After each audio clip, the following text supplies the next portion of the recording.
This is Unmuted with my girls, Z and Ross the Boss. Talk about it, ladies. Hey, besties! Welcome to another episode of Unmuted with your girl Z and Ross the Boss. In this Hey episode, y'all.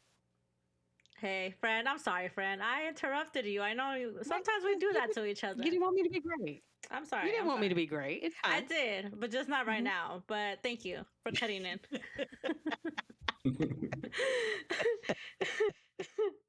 So, listen, today you are all in for a treat because we are not alone today. We are unmuted with our special hosts. I am going to have to read what I wrote because I don't want to not give him all the credit he deserves. So I'm going to read the intro and then we're going to get started. So, when we talk about being unmuted, we're talking about people who've learned how to turn silence into power. And Nestor, that's exactly what he's done. Nestor was a perfect guest for this space because his story is the embodiment of transformation. From a child who didn't have language to a man who now uses storytelling to move entire rooms, he shows us what it looks like to reclaim your voice and then use it to create space for others. And let's be clear, building 80 minutes around the world, that's not just storytelling, that's legacy work. So it is my honor to introduce Nestor, the boss, Gomez to Unmuted. And if we're lucky, we might get to hear his Vicente Fernandez voice. If you know, you know. So welcome, Nestor. Thank you so much for being here today. Gracias.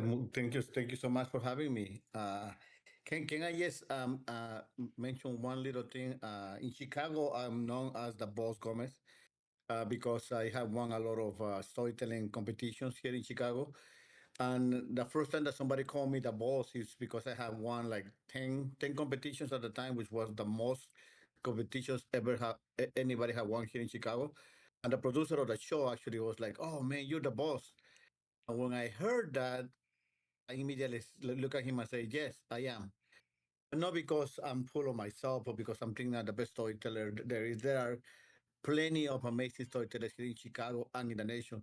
But to me, when he said that I was the boss, to me, in Spanish, if you speak Spanish, you know that when you say voice in Spanish, it sounds like boss.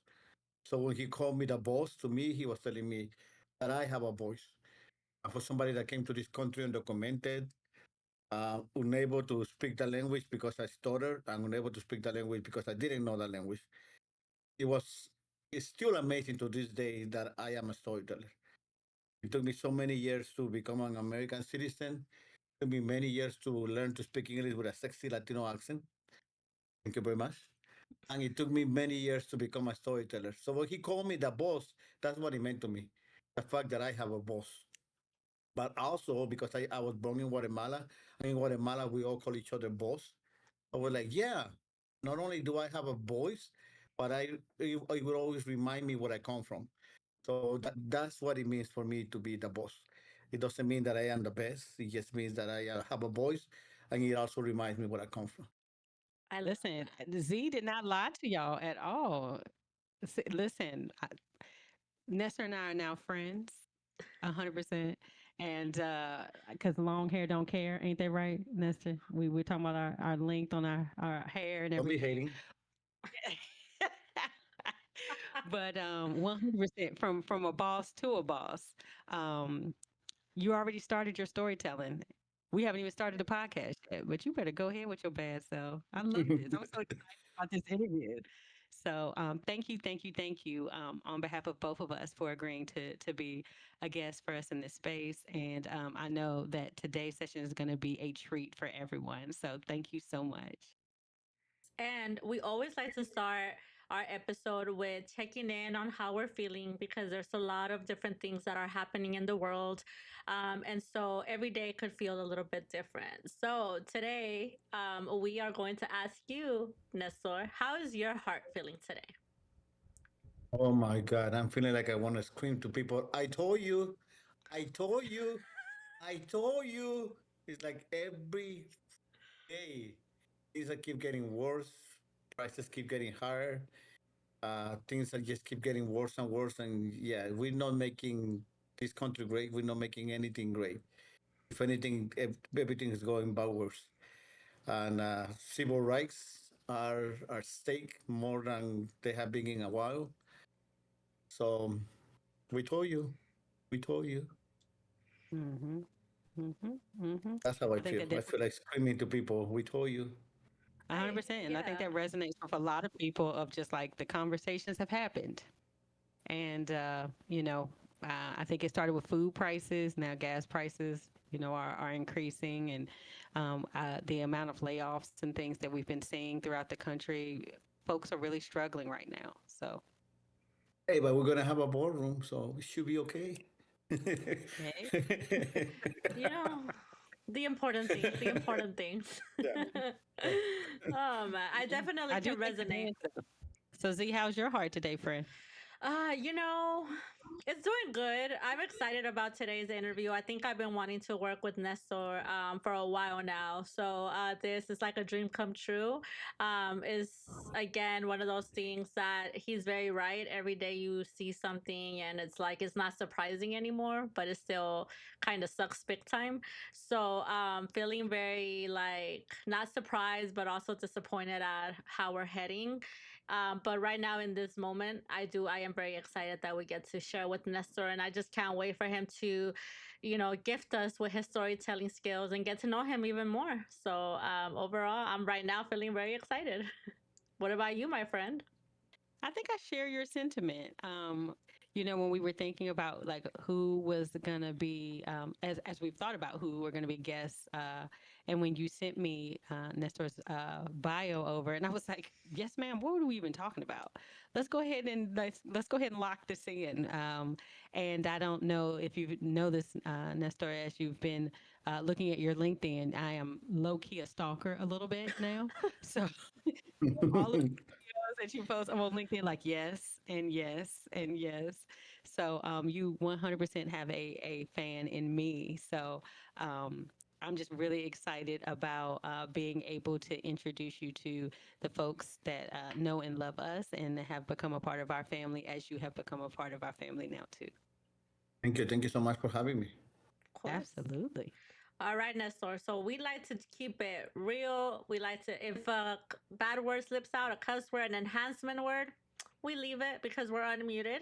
So we like to start off with some fun questions, getting to know you a little bit personal, and then we'll get into the meat and potatoes. So we'll just kind of take turns, and I'll let my friend ask you the first fun question. I'm excited about this question in particular, so I'm glad I get to go first. So, who are you outside of storytelling and stages? Oh my God, I'm a very shy person. Maybe not shy on the regular sense of the word because once I get to know somebody, I have to watch out what I say because I get too comfortable and I start to make smart ass jokes with people that I get very comfortable with. But I'm an introvert actually. You know, I go to social events sometimes just to see other people perform, and I always sit on the back. I always sit like on the corner where nobody can see me because I like to be like on my own. I do love go to salsa dancing though. I love going salsa dancing is one of my loves. Um, Salsa dancing, dancing all kind of Latin music, but salsa dancing mostly. I used to love playing soccer, but my niece don't want to play soccer anymore. Or if I play one game, then I have to rest for the next 6 months. So I haven't played soccer in a while. But I stay connected with my family as much as I can. I stay connected with my mom. Always checking on my mom, make sure she's okay. As long as mom is okay, everything's okay. Absolutely. 100%. Absolutely. Thank you. So this would be the perfect time to tell you that I'm a professional soccer player. So I Oh, want so I'm not. I'm not. I'm jealous. I was not going at to all of No. say, that. I never heard of that. That is not true at all. Not true. Okay. But if you ever, as a person with bad knees, to a person with bad knees, if you ever just want to kick around in a non-competition space, I'm definitely willing to All right. tap in with your friend. Yeah, my competition days on soccer are way behind me nowadays.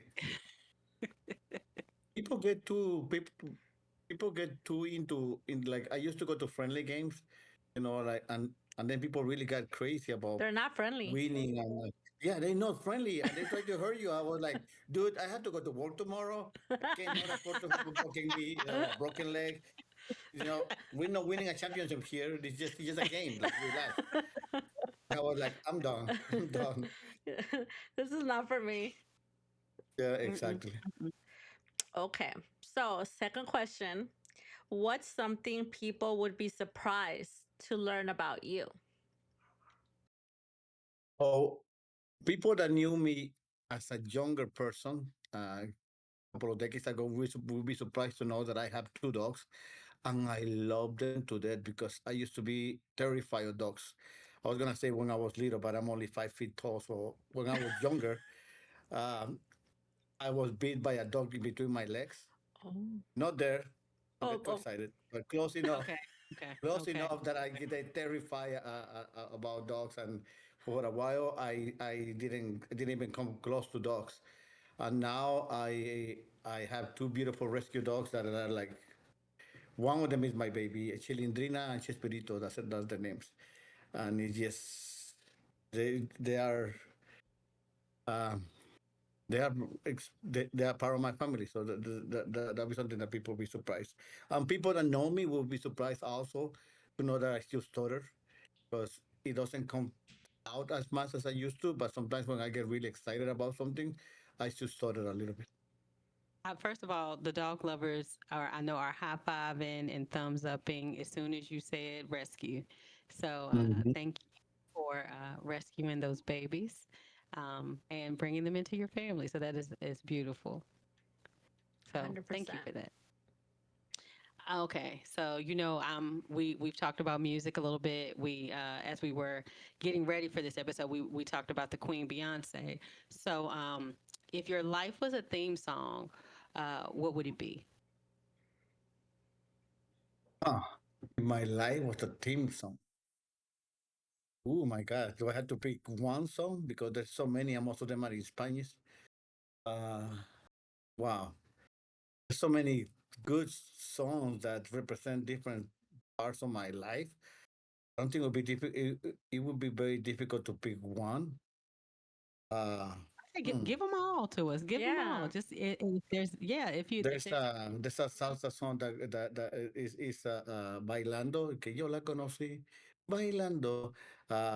That's a song about meeting the love of your life at a nightclub dancing, and that's how I met my current wife. We Oh. met salsa dancing, and we've been together for over a decade now. Um, there are so many songs of the Tigres del Norte that talk about the immigration experience. Uh, oh my God, there's so many songs. I get sentimental just thinking about it. nice. So Z, you know what this means now, right? We're gonna have to do is put Nestor's songs at the bottom of this episode so that folks can go back and listen. And Oh, as we go through his episodes, folks will get to maybe be able to tie the song to the items that he speaks about during this interview. So that'll be great. So Nestor, keep those songs on your heart. We're gonna make sure we reference them in the write up for this episode. Next time we're in Chicago, we all have to go salsa dancing. That's what I was gonna oh yeah. Oh, there's plenty of places here in Chicago to go salsa dance.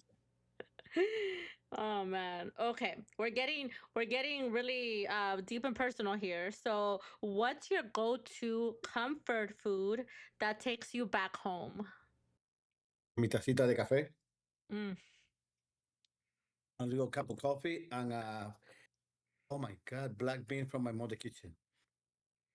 I love black Black beans. beans from my mother kitchen are just it just hits my heart. But yeah, coffee and black beans, and my Guatemalan bread to have with my coffee. That sounds delicious. I don't know. I'm hungry. And I don't even drink coffee. So like Oh, I need to have my coffee. I'm up at 5 o'clock in the morning every day. Go to sleep at midnight. So yeah, I Oh need to wow. have my coffee early in the morning, back when I come back from work, and sometimes right before I go to sleep. That's a lot of coffee time. before you go to sleep is wild. That's I think wild. that if I ever need a blood transfusion, they're gonna ask me caffeinated or decaffeinated. And Nestor is gonna be like, no, give me that caffeinated blood, please. Yeah, yeah. Wait, yeah. Just pour it directly into my mouth as you also run it through an IV. Definitely Yes, hear that. exactly. Definitely hear that. Man. All right, so this is the last question of this get to know you round robin questions before we get into the meat and potatoes. What hobby or moment uh, brings you peace, One moment bring me peace.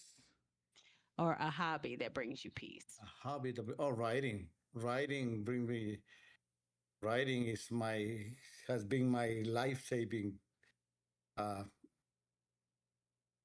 throughout my whole life. When I was a kid, I couldn't talk because I used to stutter. So I did most of my communication through writing. I wrote Mm. poetry my whole life. When I was in high school, I decided that I wanted to be cool, so I wrote a poem every day, which did not make me cool. Surprise, surprise. But but I always wrote. I wrote a lot of poetry, really bad poetry, that I still have some of those poems with me. But through poetry, actually, because of all the poems that I wrote through my whole life that I never showed to anybody, um, when I started writing stories, I all the poetry that I wrote as a kid helped me write my stories. Because I come to storytelling through feelings, to see, something that makes you upset, something that makes you happy, something that makes you sad, and how are you, or if I'm talking about a situation in life, or a part of my life, I always go back to like how was I feeling at the moment, how did that make me feel? So all that writing that I did as a kid has helped me a lot in my late years. Nice, So nice. writing, yeah, writing brings me peace, a lot of peace. That's amazing. That is awesome. Thank you for sharing that, Nestor, and letting us into behind the curtains of the man, the mystery, the boss. So thank you for letting us behind the curtains a little bit with the get to know you question. Yes. Thank you. Thank you. All right, Nestor, we're gonna get into a little bit of your origin story because here in Unmuted, we like to talk about where we came from, where it all started. Because once we start talking about that, people start learning the why behind the things that we do. So, take us back to Guatemala, to Chicago. What do you remember most about that transition of the moment that you left Guatemala to migrate to Chicago? What I remember the most is that we couldn't speak Spanish on the way to Chicago, because we were coming from Guatemala, and Guatemalan and Mexicans speak very different Spanish. Even the food is named different, like food like what most people here in the United States know as a taco, which is like a tortilla that is like soft tortilla with meat and stuff on it. Or Guatemalans, a taco is like a tortilla that's been wrapped around like like um like on a tube, a deep fry with stuff inside. Mm. So our tacos are very different. So that I didn't know. So that's one of the very first thing that I remember, that we couldn't even talk, because if we talk in Mexico, people would know that we were that we were not Mexican, that we were crossing the border undocumented to Mexico. So that was the very first reality of like, oh, this is going to be quite an adventure. Mm-hmm. And then coming here and even learning more that the Spanish was so different. My very first story actually that I told at any storytelling event was a story about my first day in Chicago, and getting to meet some kids from the building where we had come to live. And the kids wanted to show me the neighborhood, and they were Mexicans, and I was from Guatemala, so I got really excited, and I told them in perfect Guatemalan lingo, I told them, "Vamos a chingar la pita," which to me was something like, "Let's go have fun." But to the Mexican kids, that "Vamos a chingar la pita" meant something like, "Let's go fuck some bitches."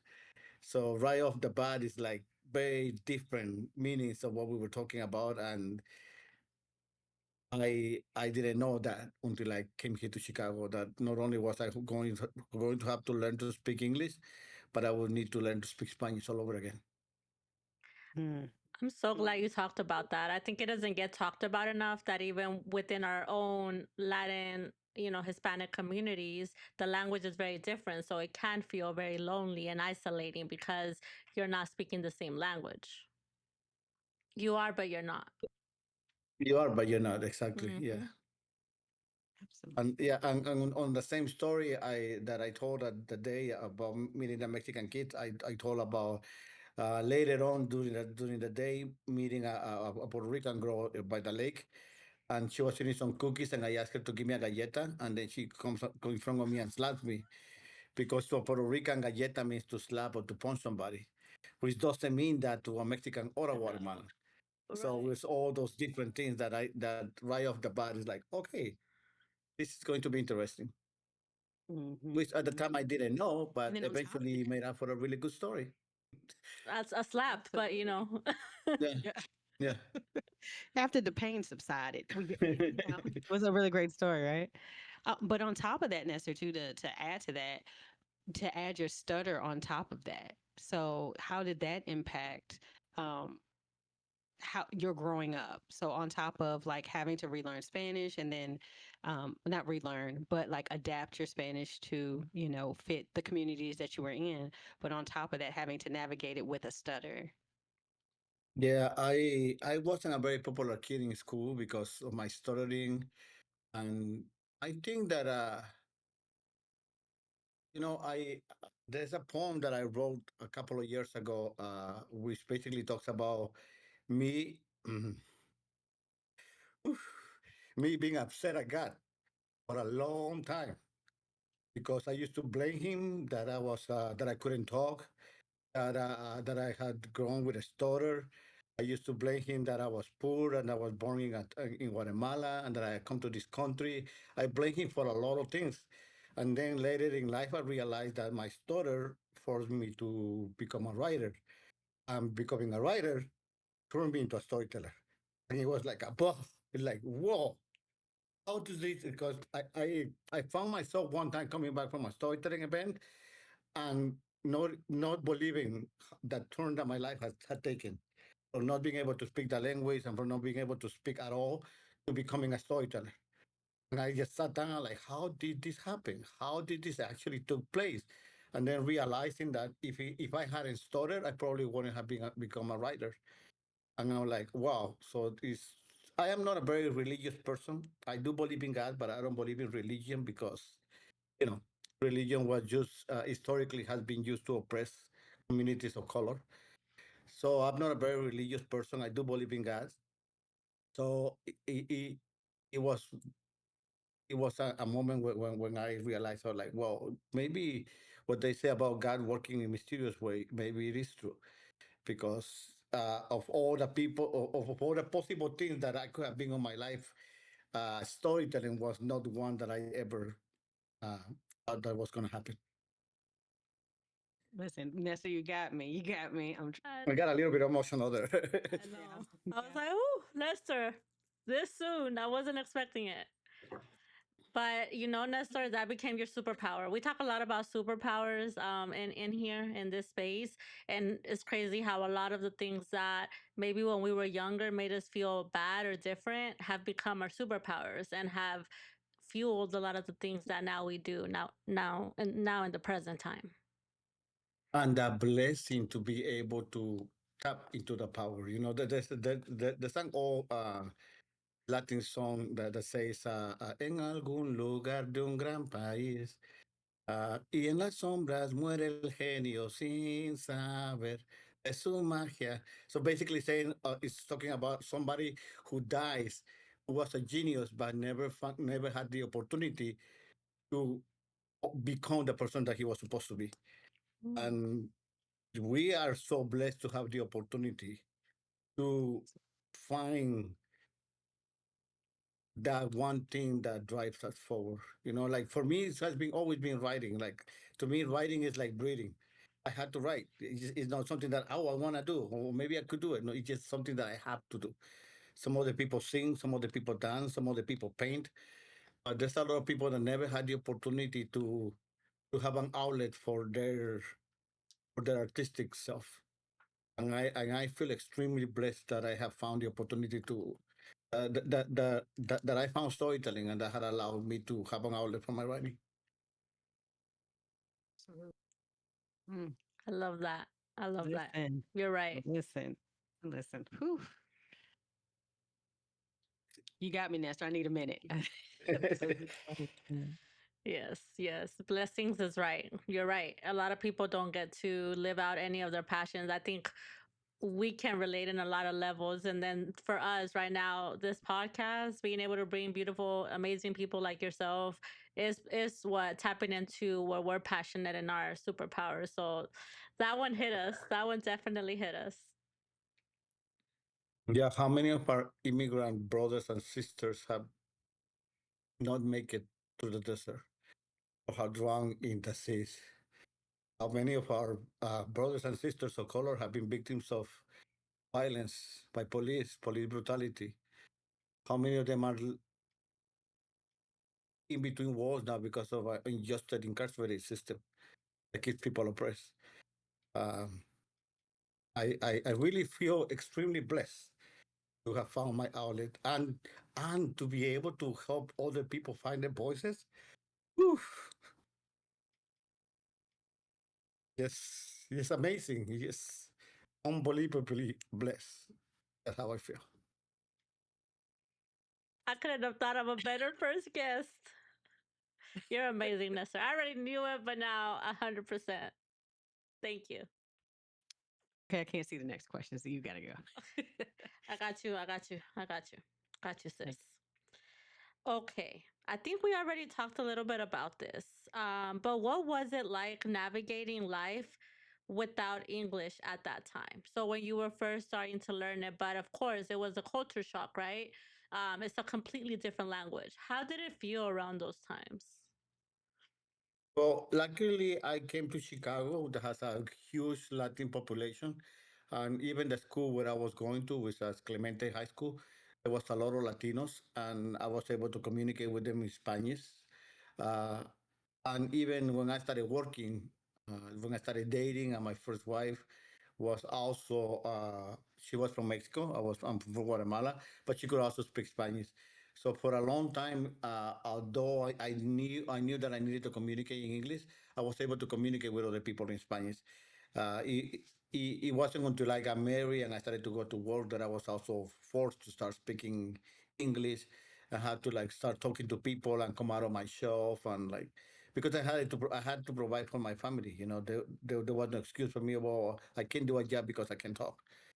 I was actually started working at a fast food restaurant and having to take orders on the register and on the drive-through and having to overcome and learn English quickly, faster than I should have learned. And also, you know, as a kid that comes to the United States with his parents, as soon as we come here, we become the translators for the family. Hmm. Even if we don't dominate the language, we had to translate. My father was sick at the time, and we used to go with him to the doctor and have to translate the conversation that he was having with the doctor. And they don't prepare you for that. They don't prepare you for having to explain to the doctor that your father is sick. They don't prepare you for having to explain the names of the organs. You take classes in school, but those are certain things that the medical terms and organs and all of that. That's not something that they prepare you for, and nothing prepare you for your dad telling the doctor that he feels like he's gonna die, and you have to translate that. So it, it it's difficult, but it could have been a lot worse. Luckily, like I say, even though it was difficult, I was in a it was I am and I was in Chicago, which has a huge Latin community. Um, So I cannot complain. I know that other people probably have it tougher than me if they didn't have their family members with them or if they didn't have a big community to support them. The community is always very important. It's still very important to me. So it sounds like storytelling for you, your journey in storytelling, before you had words to describe what you were doing, you were already a storyteller. It was, whether it was your transition from childhood to like, transitioning to coming into Mexico and then coming to Chicago. It's sort of like your life set you up to be a storyteller. That's what I So, meant by saying when I wrote the poem about being upset at God, because the poem is called Perdón, which is I'm sorry, because I blame him for all these things. And then at the end, I'm like, oh, this is what I was supposed to be. And this is why all these things happen. And I don't appreciate that they happen, but I can see why they happen. And even as I was a kid and I couldn't talk because of my stutter, I used to imagine what I could tell. I used to have these whole conversations in my head going like, oh, if I could go talk to the girl, I would tell her about her her shirt that is so cool, and I would tell her about her smile and how beautiful her smile is and how she makes me feel. And then she will say this, and then I will answer this, and then she will say this. But if she say this, then I will say this, and then I will just think of all these conversations that I will have that I never did have. So now that I write stories, I'm like this. It just comes out. Absolutely. So, how did you transition your storytelling from, like you said, those stories that you were having in your head to saying, like, I now want to put them out into the universe now that I feel a little bit more confident in myself, like, that I'm okay with my stutter. I found writing, I found poetry. um, what led you to saying, I think I found my purpose and now I want to share it with other folks? Like, what led you there? That it started because I wanted to finally have an outlet for all my poetry. There's a famous poetry slam here in Chicago at the Green Mill every Sunday. So a lot of people go there to tell poems. You sign up, you name on a piece of paper, they call you and you tell your poems. So I went to the poetry slam to tell my poems. This is before I started telling stories, and I went there and I signed up. But all my poetry was in Spanish, and all the poetry at the Green Mill was in English. So I chicken out, and there was a flyer for the Moth, Moth, for the Moth Storytelling Slam at the Poetry Slam. And my girlfriend at the time was like, we should go check it out. And so we went to check it out. And I saw some amazing storytellers telling stories. And I saw Archie R. Jumjum, who's an amazing storyteller here in Chicago. And he was telling a story. And I remember that I related to his story because his story was about being an immigrant, being the son of immigrant parents. So I related that because although I was also immigrant, my parents are also immigrants. So I related to his story and his experience. And I remember looking at my girlfriend and be like, I could do that. And she's like, yes, you could. They're like, I could be really good. And she's like, yeah, you could. And we're like, and I could win this competition. She's like, okay, calm down. And then she got me. don't get ahead of yourself. and then she, yeah, don't get ahead of so. Then she got me as a present for my birthday. She got me tickets for the slam. She told me, okay, I got some tickets, and I look up the information about the slam and what the team for the night was going to be. The team for the night was going to be do over. So I just wrote the story about coming to this country and having to start all over. And I went up and told my story, and I just after I told my first story, I was like, wow, this was really cool. This is really amazing. But I was going to do it one time only, never to do it again because I wanted to like be on the stage, overcome my fear of public speaking, and that's it. And when I told my story, they told me that I had won the competition and that because I had won, they were going to put my name aside, and then I had to come back and tell another story. And I say, no, thank you. I'm not doing this again. And they told me, go home and think about it. So I went home, I thought about it, and I started writing. And I wrote a story. I wrote 5 stories that evening. I went home. I started like, okay, let me see if I can write another story. And I wrote one, and I wrote another one, and I wrote another one. And then I wrote a story about being sexually abused as I was a kid. And I remember reading the story to my girlfriend, and I started to cry. I just couldn't stop crying because it was the first time that I had actually spoken about it. And I told her, if I don't tell this story now that I wrote it, I'm gonna chicken out. And I look out on the schedule for the month, and the next thing was taboo. And I'm like, well, it's meant to be. So I went and I told my story for the second time, and I won. And I was like, oh, not only did I get to like tell my stories and speak about something that I haven't spoke to in ever, but I'm also maybe good at this. And I just continue telling stories, and it's been almost 12 years, I think, of telling stories now, and I'm close to 100 wins at the Moth Slam.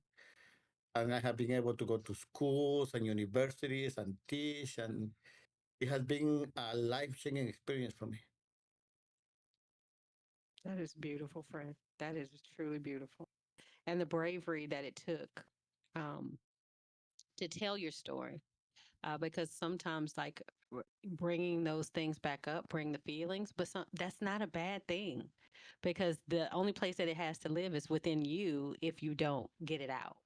So it sounds like that has been a healing journey for you too, for, those things that, did not feel the most pleasant and all of our lives are not dipped in gold. So we Yeah. all have those, those experiences that could break us. And especially if we keep them internal, they can eat away at us and chip away at us a little bit over time. So it's beautiful that you found the strength and the power to be able to tell your story and then in turn inspire other people to do the same thing. A superpower. Yeah, Telling. but yeah, that's the biggest blessing to be able to inspire other people. A couple of weeks ago or days ago, I was at a university here in Chicago, and we had just ended our storytelling workshop with some kids from the university, and I look around the room and I was like so emotional because I could remember myself as a younger version of myself, not being able to talk, not being able to share my writing with anybody, and now I was in a room full of kids like the kid that I used to be, and I was helping them share their own stories. So yeah, yeah, it's amazing to be able to help other people find their own voice. Whew. Z, did you see, and for the folks who are watching or listening, I don't know if y'all see how my friend Nestor snuck that in there. He said 100 wins because all he does is Just So win close to, no matter all he what. does is win, win, close win. to. Win no matter what. So Yes. even in the moments where you might not have won the competition, it sounds like you're winning at life, even if you didn't bring that trophy home. You're 100% winning in that you are inspiring, not even just, the folks, but you are inspiring yourself to keep going and to keep pushing. So, congratulations to you, friend. Thank you, thank you. All right, let's get to the next question, friend. You compose yourself. You ready for the next question? You talking to me or you talking to Nestor? You. Look, I'm okay I'm now. I'm ready. I'm okay now. ready. I Yeah, mean, go listen. ahead. He's Go ahead. ready. I'm He ready. stays ready. 100 wins. That's somebody that stays Yeah, ready. come on. Come on. Come on. All right, Z, you ready with your question? I'm ready. I'm ready. Okay. So,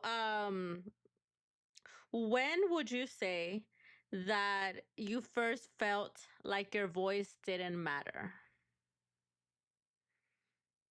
Well, I couldn't vote for a long time. So to me, having a voice also means to be able to vote. For a long time, I couldn't vote in Guatemala when I was a kid because I was too young. Then when I came to this country and I learned that I had to be 18 to vote, and I couldn't vote because I was undocumented. It took me a long, long time. And for a long time, I felt like my opinions, my thoughts didn't matter because I couldn't vote. I know that there's a lot of people that don't feel like the vote really do anything, but it's important to me because maybe because for the fact that for a long time I couldn't vote. It became something is very important to me. As soon as I got my citizenship, I signed up to be a registered voter, and I vote on all elections, even the boring ones. And my wife, who was born in this country, for a long time, she really didn't care about voting for mayor and voting for senate and all of that. And I remember having a conversation with her and be like, "Your whole life, you have been able to vote, and I had to wait 25 years to vote, and you telling me voting is not important?" She's like, "Okay, calm down, calm down." uh, Don't come at so me. now, so now both of us make it a point to go to vote as often as we can. That's amazing. That is Absolutely. such a testament because you're right. A lot of our community doesn't believe in voting. They're like, "Oh, it's already rigged. The decision has already been made." But I'm like you, Nestor. I'm like, as soon as I turned 18, I was like, "I'm gonna go vote." And then I started telling my mom, "Mom, you're a citizen. Go vote." Like I remember I would push her to go vote. And so for me, at least I'm doing my part. So, Absolutely. Absolutely. And sometimes it takes, just having a loved one to, have a conversation with you, a real one, right? I'm a political science major for when I was in college. And one of the biggest blessings in my life was being able to register my mom to vote. She was a veteran. And I'm just like, Mama, you've never voted before? She was like, no, girl. And then I started to, very similar to you, Nestor, when you were, talking to your wife, I had the same conversation with my mom. Like, are you serious? Like, they would not try to take it from you if it didn't matter, right? Exactly. They wouldn't try to keep you Exactly. from voting if it did not matter. Hmm. They will be So, trying to change the laws if it didn't matter. hello, if it didn't matter. So, being able to register her to vote and then her first election, because I was working for as an intern for the gubernatorial candidate for the state of Virginia at that time.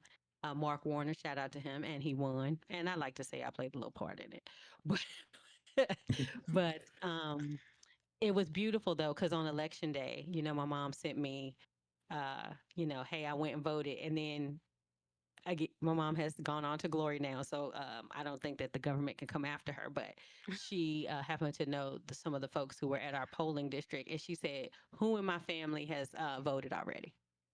oh, So then she looked for the names of her siblings on that list, and then she called every last one of them and said, "Bring your tail Really? down." Yes. So I was like, Mama, I don't think they definitely weren't supposed to tell you that, but okay, I can understand you that they told you. But uh, she was like, if y'all need me to get you, I will come and get you and bring you down here to vote, but you gonna vote. And I was like, look how the tide has turned. But you never know Yes. the impact that you can have on your loved ones just by sitting and having a conversation about why it's important, you know? So high five to you, friend. I know that I put my voting sticker on my steering wheel of my car. So anytime I go through a drive-through, they make fun of me like, "Well, you gonna vote, ain't you?" And I was like, "Mm-hmm." And then I replace the sticker when it gets a little faded, so that you just know that I voted in every one of them. So I have like 15 voted stickers on my steering wheel just to remind people of like, "Hey, this is important to do." So just high five 15? to you, friend. Just As 15 they fade, I stickers? take them off. As they fade, I take them off. See, okay. So, listen, to close off the origin story, I know you talked about being small when you came over here and you crossed the border. I would love for you to talk to our family, our listeners, our supporters about how old were you when you came, and what was that experience like? Because I think that until you hear from somebody that lived through it, you truly don't know. So I would love to hear a little bit more about that experience as a child. Yeah, my family used to make Guatemalan worry dolls. You know, the worry dolls are supposed to be really tiny. They're supposed to be the size of your thumb. And worry dolls are something that a parent gives to the kids whenever they have a nightmare or they can't sleep. And the kid is supposed to throw the worries to the doll, put it underneath the pillow, and the parent comes in the middle of the night, take the doll away. That's what they call worry dolls. And we used to make them and dress them with the attires of the original people of Guatemala, the Mayan people. And then we'll take those dolls to the stores and to the airport with all the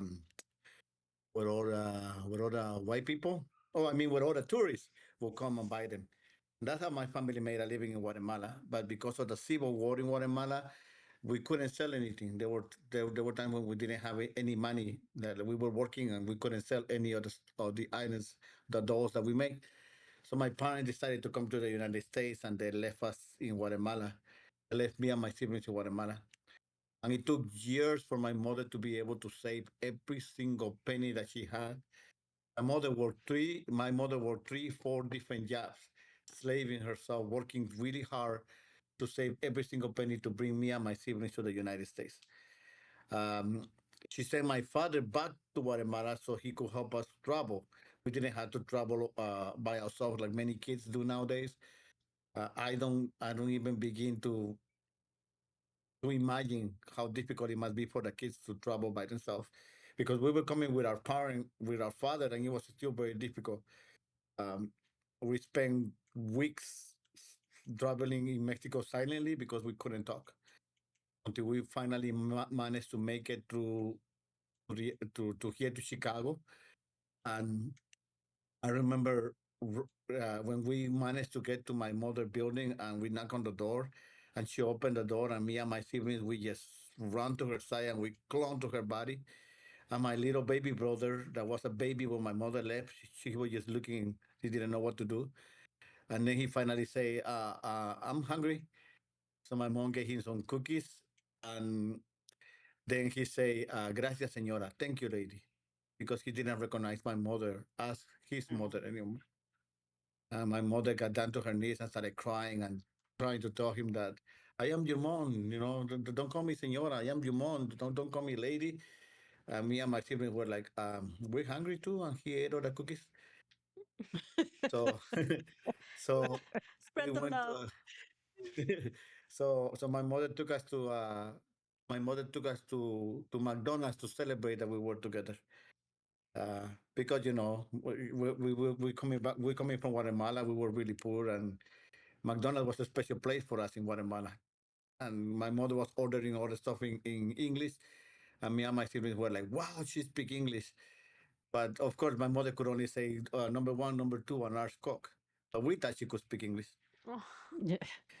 And yeah, it was a very different experience coming to this country and having to learn all the traditions that are different, the language that is different, everything that is so different in this country.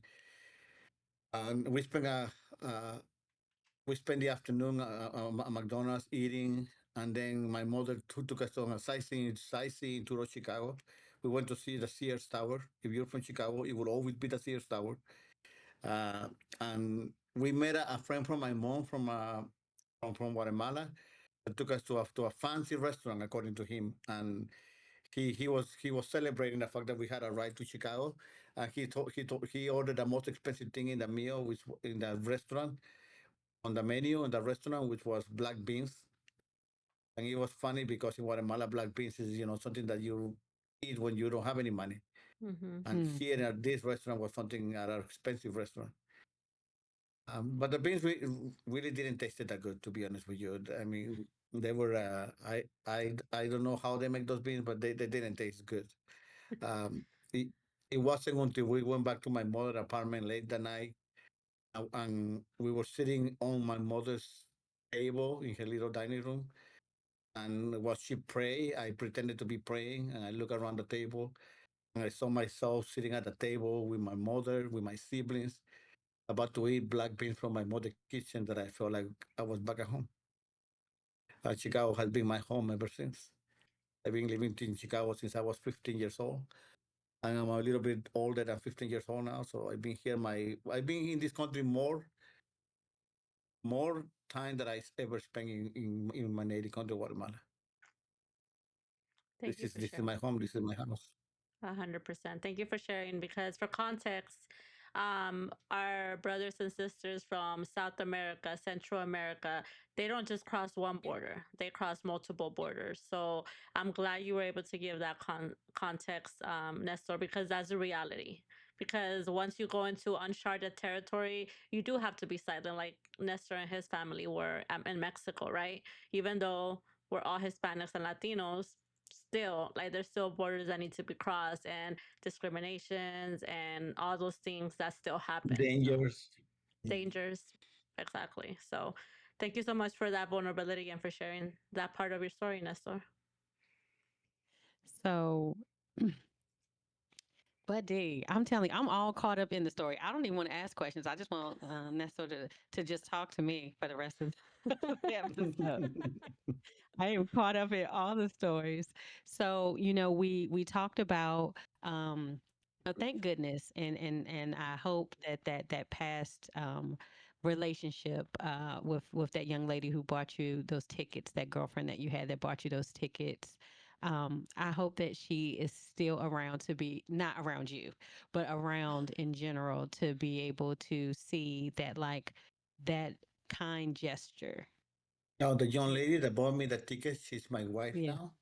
Ooh, so Okay. she My is current wife. around. She is around. Oh, She's a beautiful, talented, smart, sensitive, thoughtful, woke person.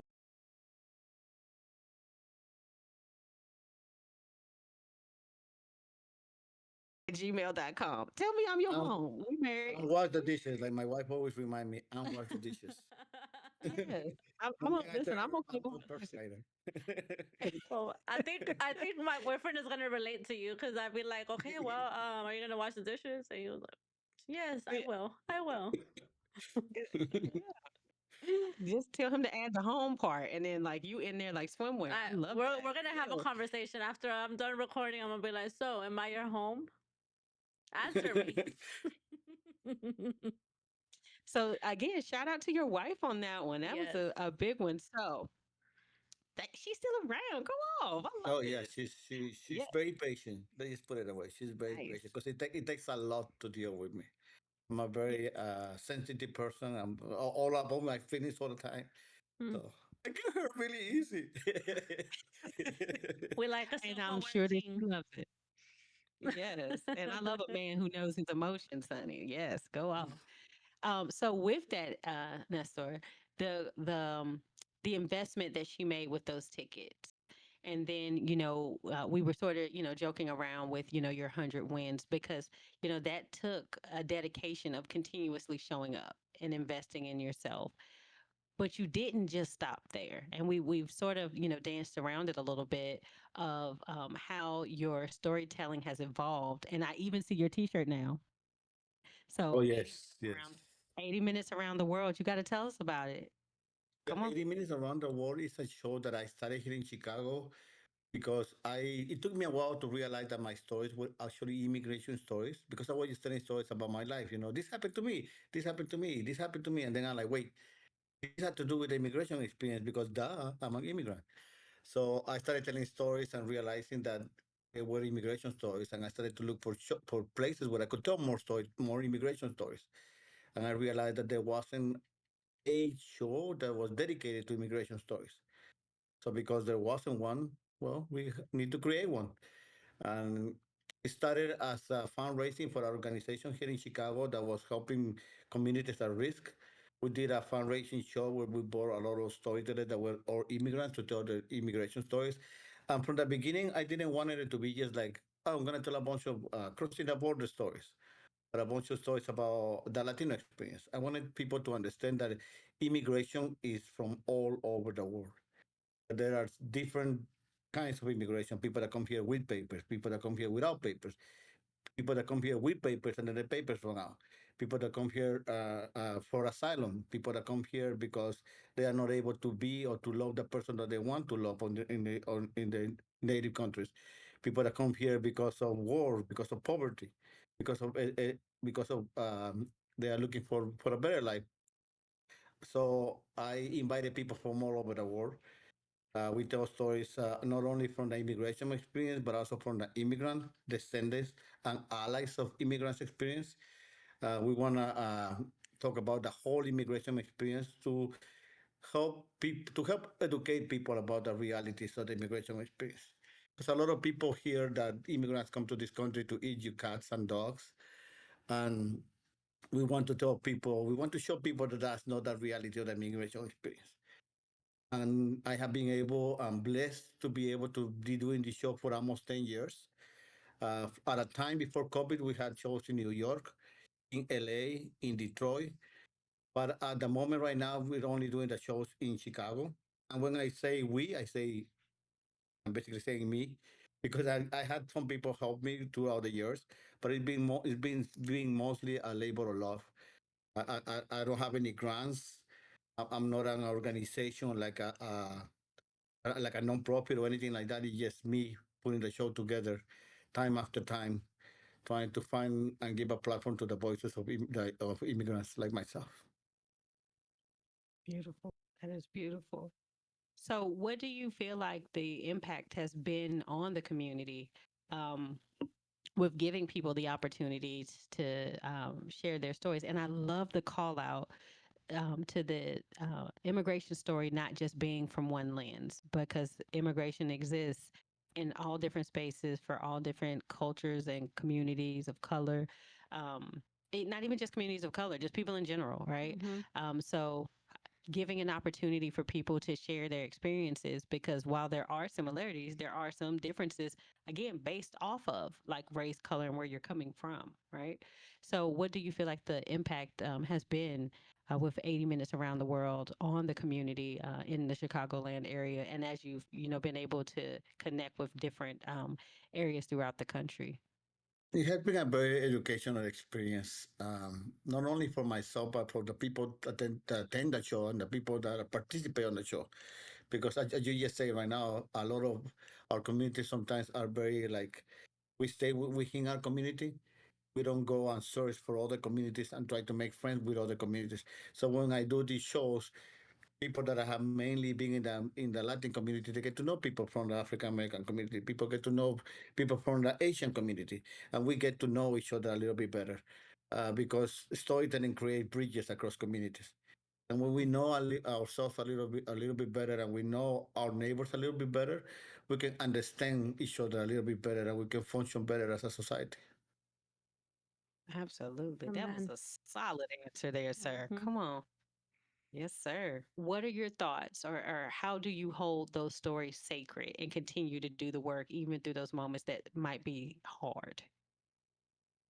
Yeah, when I do the show, I always ask people if they want their story to be recorded and be placed on our website. If they say no, they are free not to have the story recorded, not to have the story published, because some people don't feel comfortable. I'd also want to put somebody at risk. If somebody is in a position where they cannot talk about the immigration status, I wouldn't like force them to talk about it. I wouldn't broadcast it either. Um, but I feel like I feel like very blessed to have an opportunity to share my stories. I'm blessed to have the opportunity to help other people tell the stories. So it's very important for me to help other people tell their own stories. But also within the boundaries of making sure that they are comfortable when telling the stories. And also make sure that they are being taken care of, not only that they feel safe, but they're also financially rewarded. We pay all our storytellers, even if it's $25 to $50 for the participation. Sometimes it's more, depending on the show that we're able to put, depending how many storytellers we have. But I also make sure that they are financially compensated for the effort. Okay. Okay. Thank you. Okay, so when or what was your first experience speaking in front of a lot of people? How did you feel in that moment? Yeah, I when I told my first story, there was a lot of people in that room. There were like hundreds of people in the room, and I was freaking out because it was my first story. But there was a storytelling festival that I got invited to, which is in Jonesboro, in Tennessee. Is the National Storytelling Festival. It's been going on for over 50 years, which I didn't know about it. And a couple of years after I started telling stories, I was invited to go. And to be honest with you, I didn't did my I didn't investigate it. I just was like, oh, I got invited to go here. Let's go. And I went. And when I got there, it was a tent, and I was standing in front of like 1,000 people. And I told a story about kids being separated from their families. And I told a story about me coming to this country and fearing that I was being going to be separated from my family. And I remember when I got there, I asked, so what kind of story can I say? Can I share here? And they told me, well, you cannot swear. So I'm like, okay, that goes half of my stories are out, and you cannot say any, and you might want to stay away from something too political. And I'm like, okay, that's the other half of my stories out. And I was wearing a shirt that say that on my shirt is say I support dreamers. And I remember standing on the stage and thinking, what story should I tell? And looking down and looking at my shirt to say I support dreamers. I'm like, why am I even thinking about this? And I just shared my story about the immigration experience. And I remember getting off the stage and started to cry and calling out to my mom and letting her know that I was really happy and that I was hoping that I was making her proud by sharing my story. Absolutely. Listen. Nestor just On the listen. you didn't say waterproof mascara today, Nestor. Mm-mm. We definitely hold a very special place for moms here as we head into to Mother's Day. Um, As we talk about blessings, the things that storytelling has given to me, to have been able to make my mother proud after all the fuck after I did in my life, after all the mistakes and disappointments, after getting married too young instead of staying in school, after getting myself in trouble, after drinking and partying too hard, to finally find storytelling and see the pride in my mother's eyes. Whew, talk about blessings. Nothing can top that. So what was her reaction? Did you ever, I'm assuming you did, take her to a show or maybe share something with her? What was her reaction? Oh, my mom has been to many of my shows. The first time that I won a huge competition, she was at the competition, and I could hear her going, "Nestor, Nestor," like really cheering for me. I told a story one time at a show where I talk about my mother being not very kind to people from the LGBT community. Um, and she goes through the process of learning about all that, and I go through the process of understanding why she was the way she was, because she was raised in a country that was very homophobic, and she had a sister that was gay, but she was trying to protect her sister by keeping her sister in the closet. So it's a whole story. And I remember telling the story, and my mom was in the audience. And as I finished the story, because the story also talks about my fear of my family, and especially my mother, not accepting my son, who had just come out of the closet, and he came out of the closet like like kicking the closet open. He sent a message, text uh, to all the family and friends, and his message was, "I am gay." And when his friends at school read the message, his friends were like, "Girl, we know." mm, Um, so I'm concerned that my mom is gonna be against him, uh, because because of how my mom used to be. And then we had the conversation. And my mom like, "No, I never had anything against LGBT community. It's just that Guatemala was a very homophobic people country, and there were people that were killing people from the LGBT community. I wanted to keep my sister safe." And then I asked my mom, "Do you know about my son? Do you know that he's gay?" And she's like, "I saw it on Facebook. Of course I know." So I told the story at an event that my mom was sitting in the audience. And when I finished the story and the event finished, my mom was like, "I'm the hater. I'm the hater." He's talking about She me. was, He's talking about me. yeah, yeah. She was like, she was that's talking me. about me. I'm the hater. I'm the hater on the story. And she's like, "Oh, That's beautiful too, because I think that the not the hate part. Again, as a member of the LGBT community, it's one of those things that it does not always have to be a thing, right? It does not always have to be a part of your story because one of the quotes for the community is. Um, Surrounds the fact that you might love someone that you have a lot of hate speech about, and you just don't know because they don't feel comfortable saying it to you that they have this lived experience. So you're not getting the best of them. You're not getting the real of them because again they're having to hold a piece of themselves back. So the fact that you sharing that story about your mom, she didn't take it as like, why are you telling people my business? yeah." But she took that as, hey, I learned from that. And the reason that that was an experience, a lot of it was from fear. Because that was, for a Mm-hmm. lot of us, our coming out stories is our families don't hate us. They're just fearful. My mom said to me, you are already a Black female. And now, Exactly. now you are adding another thing for people to hate you for. And I was Mm-hmm. like, I ain't add this girl. I was this the same way I'm Black is the same way I am a whole lesbian. And none of the things about me would I change. And I hope that you wouldn't change that about me either. So it sounds like that your mom's journey there of lessons learned because of her love for her sister and then also the love of her grandchild. Yes, I had the same conversation with my son actually when he came out. Like I went to talk to him about like, "You do understand that you have to be careful." And he's like, "I know that." Like, "No, you do understand that you're a Latino in this country that Mhm. doesn't like Latinos very much." He's like, "I know." And like I go to places and I speak Spanish and people look at me weird. He's like, "I know. And you're Latino and you're gay. You have to be double." double careful. He's like that. I know.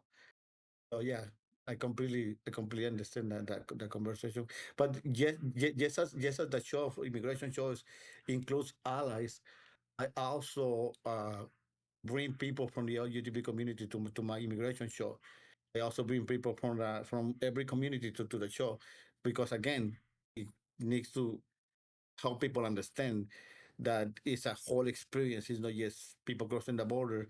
And what better way for us Mhm. to grow as a country that actually creating bridges across all our communities and being stronger together.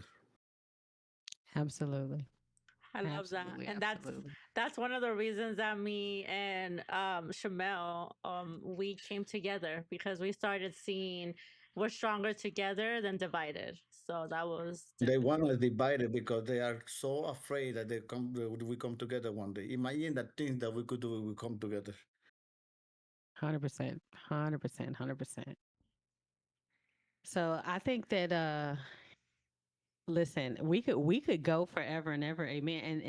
And Nestor, if you are down with it, I have not talked to Z about this at all, but would definitely love to have you back as a guest for a future uh podcast episode, especially to talk about your 200th win.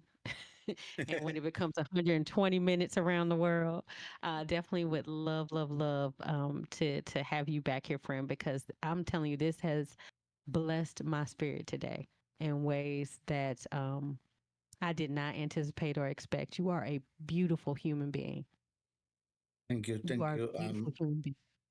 I'm trying to be better every day. I have make a lot of mistakes in my life, and I'm just trying to learn from them and be a better person every day. I still have a lot to learn, but hopefully I'll get another 50 years of life so I could actually be the person I'm meant to be. right. Well, you're on your way. You're on your way. Um, Definitely. I'm so proud that you were our first speaker. Like I said, I just had this vibe about you when I met you. I was like, yes. And I still want to go to Chicago to see the show in person, 100%. So Nestor, I know that right now there's a lot going on in our communities.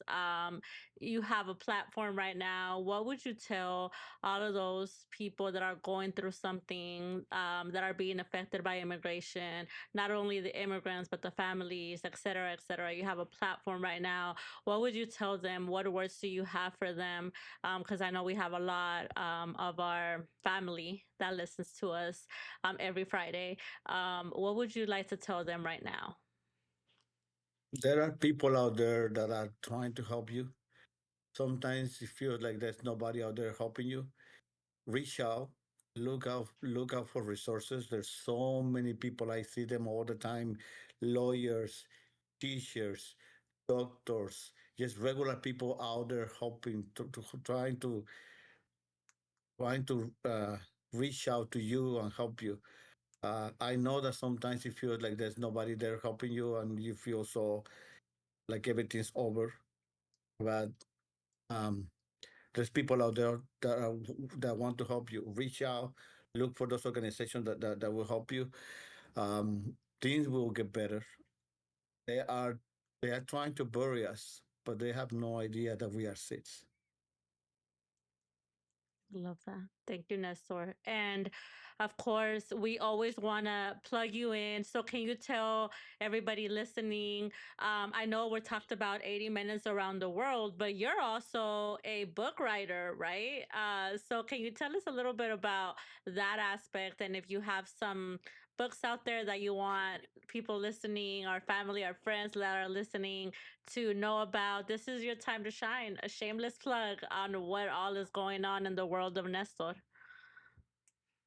I have had the opportunity to print to publish two books. The first one was a collection of stories about driving for Uber and Lyft in the city of Chicago. Of course, from an immigrant point of view, most of the stories are funny. Um, it's all about driving in Chicago. That was published about 3 years ago. And recently, I wrote another book. It's another collection of stories that's all about my dogs, all about my doggies, my pets. from my fear of dogs to my overcoming the fear and completely falling in love with my rescue dogs, with my new family. You can find all that information about the books, where to buy them. You can find videos and audio recording of my stories at nestorgomezstoryteller.com. I have a lot of content on my website, maybe too much content because I put everything out there. So be prepared. When you go on the website, you're gonna find a lot of stuff in there. Audio recordings, video recordings, the books, the t-shirts that I used to make. Um, you're gonna find press clippings, information about where I'm gonna be at in the next couple of months. And there's some stories in Spanish as well. And my books also have been translated into Spanish because, of course, I went to school a couple of years ago when my first book had first come out. It was a school in Boston that had a large population of immigrant kids, and I remember showing them my book and being really happy. And one little girl is like, "Is your book in Spanish?" I'm like, "No, it's only in English." And she's like, "Why?" I'm like, "Oh my god!" Like, you are so freaking right. And she's like, "Shame on you, shame on you." And I call my publisher and be like, "We need to translate this book." And he's like, "Yeah, we would." And I'm like, "No, we need to translate this book." And I explained to him why it was important for me to translate it. And a couple of months later, we had a translation of the book. And this time that my second book came out, I made sure that the book came out in English and Spanish at the same time. I love Nice, that. I nice. love that. And so, if you're in the Chicago area and you are, do we have any plans or dates for the 80 minutes around the world? I have something in the works right now. There's a big theater in Chicago that I'm working on some dates. They haven't given me the dates yet. It was going to be at the beginning of summer, but now it's looking more for like the beginning of fall. But hopefully, once I get those dates, we're gonna have four big shows in the theater. Yes, I just can't tell the name of the theater right now because we're still in planning. And I'm not supposed to reveal that information, but I'm really looking forward to have those dates consolidated and have everything on my calendar. So, Nice, family, if nice. you want to And stay in the know, go to his website. He puts everything on there. hmm and if Yeah, you're on I LinkedIn, update my definitely check them website out. every week. Yeah, every week I update my website. It's like another job, you know. Absolutely. So I know that we're about to close, but and we have had, especially towards the end there, we had some some very heavy and very meaningful conversation. So we got to end it with some foolishness, right, Nestor? You know that's Okay. right. We got to All cut right, so be ready, friend. Yeah, we got cut up a little bit. up. Okay. If you had a billboard across every city that spoke about your journey, what would it say? If I spoke about my journey, Mhm. he will This say, is your billboard. find your voice. He will say, find your voice because finding my voice has opening up so many doors to me. So it would just say, find your voice. Is there any image that you would have with the find your voice or just the words find your voice? Well, I might be dressed as a Mayan prince being carried Oh, on a throne by a bunch of white people. Wait, did I say that aloud? I think I think you did, friend, but we are unmuted for a reason. Nestor, I have to tell you, you are truly one of my favorite people, and it has been a pleasure for Z and I both to have gotten to meet you and connect with you and chat with you and welcome you into the Unmuted family. So welcome, welcome, my friend. And as we have found our voice, and we will continue to push ourselves to continue to find our voice. It's good to know that we are in good community and connection with like minded folks. So thank you, thank you, thank you for existing and for sharing. So, Nestor, before we leave, do you have something, una like a phrase, una frase en español that you go by, that you live by whenever things are not going your way, that you can share with the public? With it, When things are not going my way, huh? what My like mom always motivates you? say, My mom always say, "Para atrás ni para agarrar para atrás ni para agarrar impulso." We're Mm. not going backwards, not even to push ourselves forward. So always keep going forward. Listen, Mama was out here dropping gems. Okay, Shout out to Mama. Yeah, come not on, Mama. my mom is something else. She's something else. Come on, Mama. So as we wrap today, want to close with you all. This is what Unmuted is about. It's about real stories, real healing, real voices, and stepping into power. Nestor reminded us that the voices that tried to quiet us are often the same voices that ended up changing the room, communities, and lives. Make sure y'all tap in, support 80 Minutes Around the World if you're in the Chicagoland area, or 100% go on that website. I know that I follow Nestor on LinkedIn. So if you are on that platform, 100% find some amazing content there. Um, and most importantly, keep showing up for your own voice as well as the voice of your community. Don't dim it. Don't doubt it. Don't delay it. Say it bold. Stay heard. And most importantly, stay unmuted. Thank you, Nestor. Thank you, Nestor. Thank you. We're sending all the love. This is what we do, Nestor. This is what we do. We send hearts. Have a good one. Bye. Don't forget to like, share, follow, and subscribe. And always staying unmuted.